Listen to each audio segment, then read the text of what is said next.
Hello, Español 3. Aquí estamos para la última clase antes de Semana Santa break. Entonces vamos a hacerlo ahora mismo. Primero tengo que decir, I did a little bit of tallying to see who won the round of Nunca He. And let's do this. Drum roll, please. In your own little home, we're gonna roll a drum.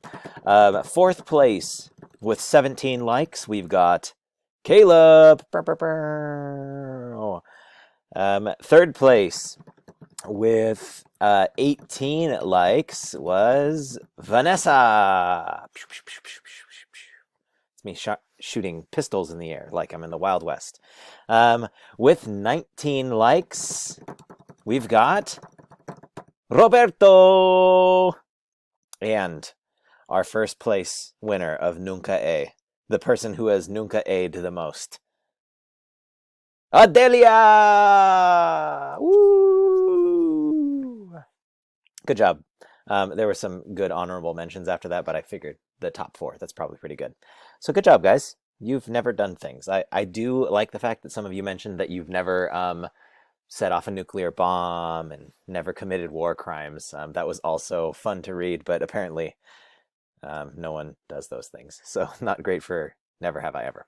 All right, so here's what we got going on today. If you haven't already, head over to the quiz, quiz 4/9, acuerdo, desacuerdo, and conversación. It all should be pretty easy. Most of it's multiple choice. There should be maybe one or two where you actually have to write out a phrase. But yeah, so it's acuerdo, desacuerdo, sí, no, and una conversación que continúa.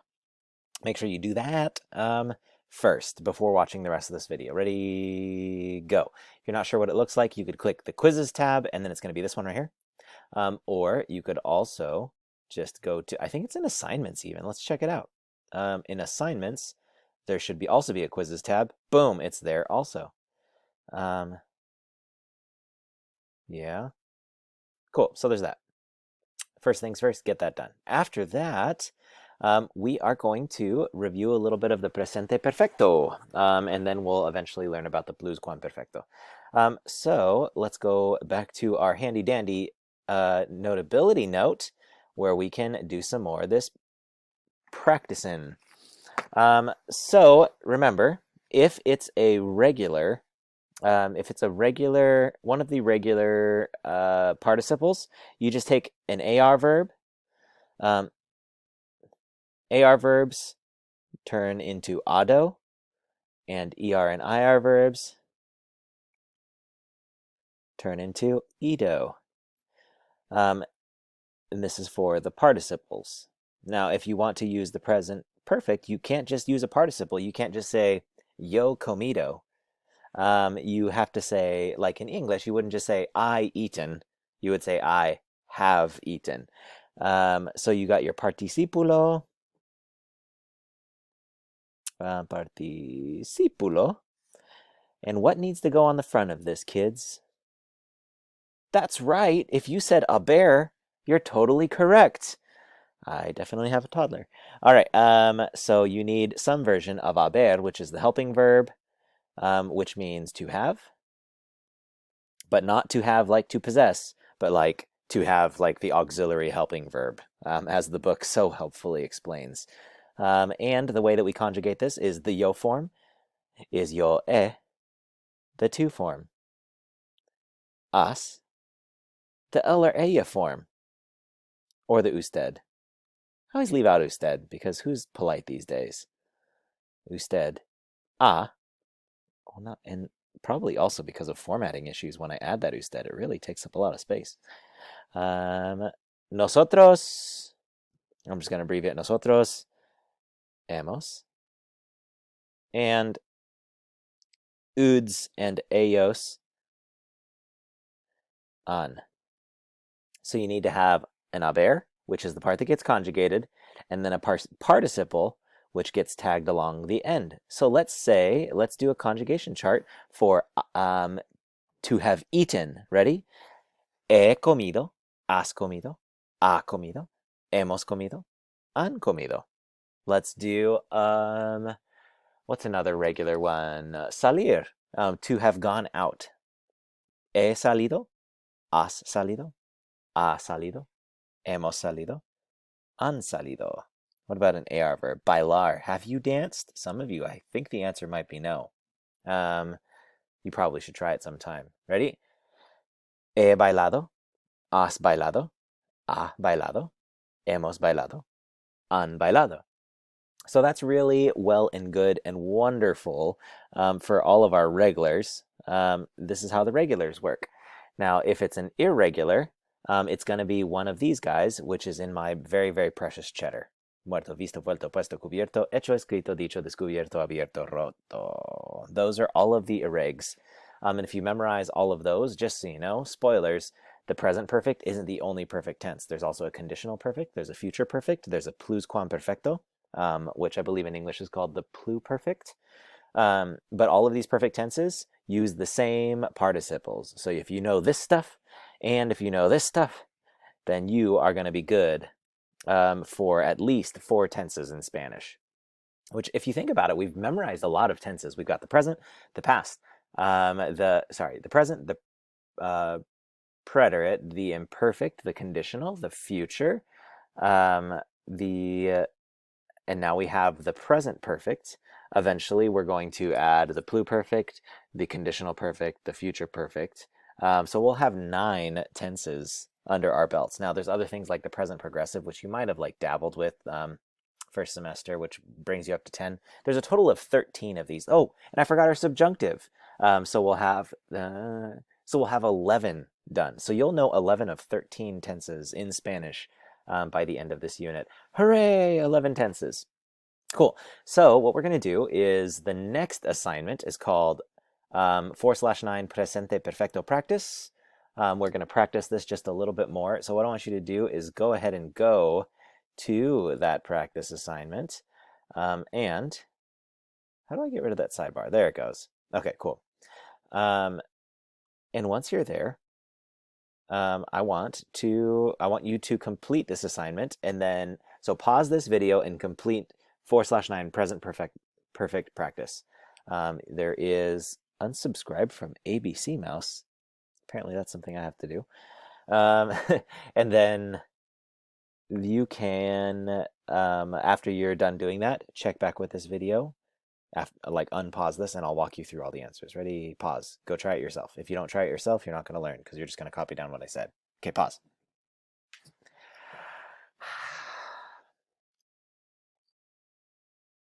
Okay, hopefully you've done that assignment now. So let's do our answers together, friends. Here we go. So this is assignment 4/9 presente perfecto practice too many PPPs. All right, number 1. Ay, ay, ay. Tengo hambre. ¿Por qué tienes hambre? Porque yo no. Blank. Blank. Hoy. A ver. Comer. So who's doing the comering? Or who is doing the have comering? It's me. I put a yo in there to tip you off. So a ver becomes in the yo form. Sorry, this is number 1. And comer is regular. So we do comer and then drop that er. And it becomes comido. He comido. Number 2. Llama a la policía. ¿Por qué? ¿Qué? A ver plus pasar. Now, context here. Call the police. Why? And then the person asks, what has passed? What has happened? Is it me that's happening? No. Is it you that's happening? Is it us that's happening? Is it y'all that's happening? No, it's an it that's happening. So that's going to be third person singular. Que and then pasado is also regular. Pasado. Nailed it. And then the person answers, me blank blank un carterista. A carterista has robbed me. Is a carterista first, second, third person? It's third person. So un carterista ha. And then robar is a AR verb. Drop the AR and put an auto. Robado. Boom. Where are we? Number 4. Clase, ustedes blank blank su tarea. So who's doing the haciendo the tarea? It's ustedes, it's y'all. So it's going to be on. And then hacer is one of our irregs, so we can't say ha sido. It's going to be hecho. ¿Han hecho tu tarea? And then the class responds, no, profesora. Todavía no la blank blank. Cumplir is regular. And who are the people that are doing the completing of the homework? Us. So it would be hemos. And cumplir is regular, so hemos cumplido. Cumplido. No lo hemos cumplido. Perfect. Hopefully that clears up. If you were a little lost on that, shoot me an email if you have further questions on this one. Next, to get a little bit more practice in, there is one more assignment that I want you guys to do. This is, I believe, should be in assignments. It's called, nope, not that. Maybe it's in participation. Yeah, it's in participation, I think. Where are you? Presente Perfecto Convos. Maybe I should I'll drop it to the bottom so that you know, like, the newest stuff is always at the bottom. Cool. Presente Perfecto Convos looks a little something like this. Using the present perfect, ask a question that you would like to know about your classmates. So think about something if you want to ask your classmates. So this is like Nunca He, but instead of trying to pick things that they haven't done, ask if they have done things. Like you want to have things in common, friends. So be like, hey, have you been to another country? Have you eaten at omakase? Oh my goodness, their salmon is so fresh. So you would say things like, ¿Has ido a otro país? ¿Has comido sushi de omakase? ¿Has llevado una máscara por el COVID-19? So ask questions that you would like your classmates to answer, or pick one good question that you're like, I would like to know the information to this. I'm pretty sure we don't have any war criminals, so maybe that's not a good question. But hey, have you read your Bible? Have you done this or that? But you're going to use the present perfect. So if you're one of those people that formulates the question in English first, make sure that there's a have and then a participle after that have. Have eaten, have danced, have run, have gone, have whatever. And then you're going to pick 2 of your classmates afterwards to respond to. So let's say, I don't know, let's just say Allison's is curious and she's like, ¿Has corrido un marathon?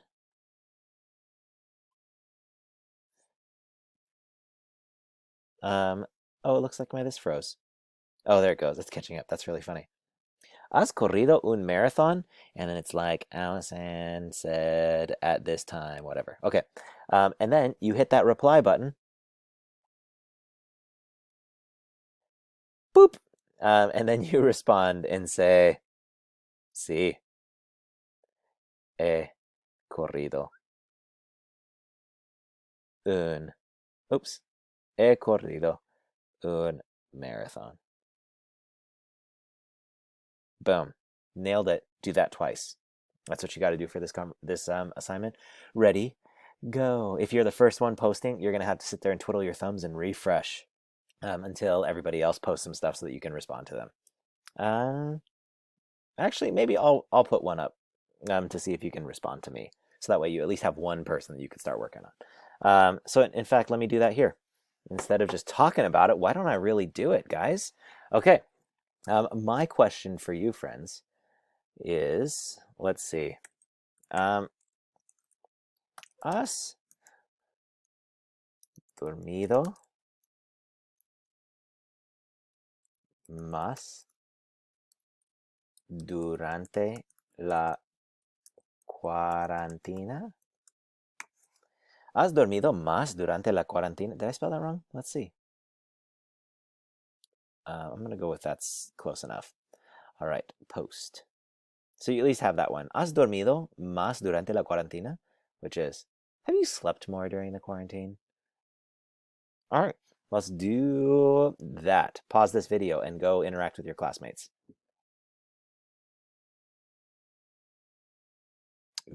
Okay.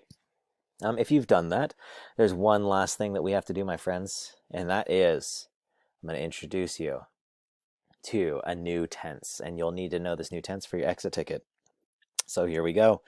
There is something that is called the plus quam perfecto.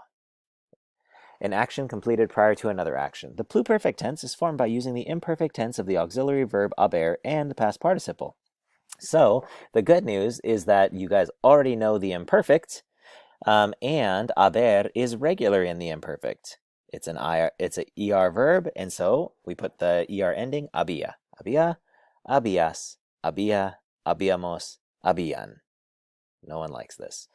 Okay, so since we are doing that, we want to know, like, I feel like this part's pretty easy, right? Okay, cool. Participle, or haber, and then the participle. So that part's super easy. You just are doing something different with haber. You're doing había, habías, había, habíamos, habían, instead of has, a, hemos, han.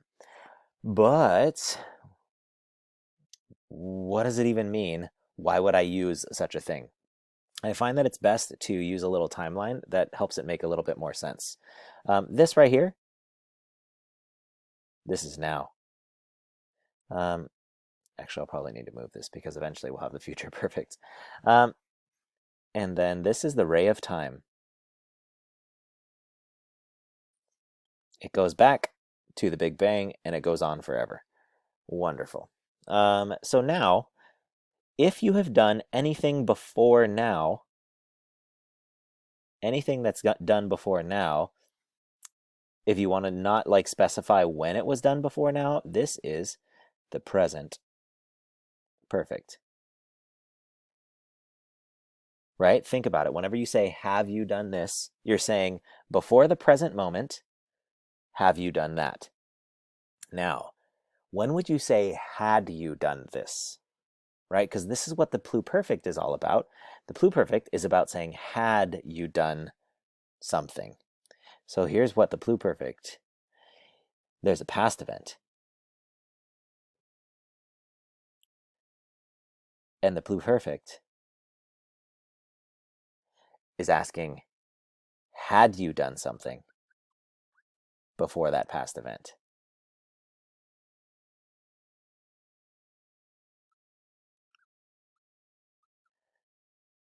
So let's say the current is now, and this past event is, I don't know, the past event is Christmas. Had you opened a gift before Christmas?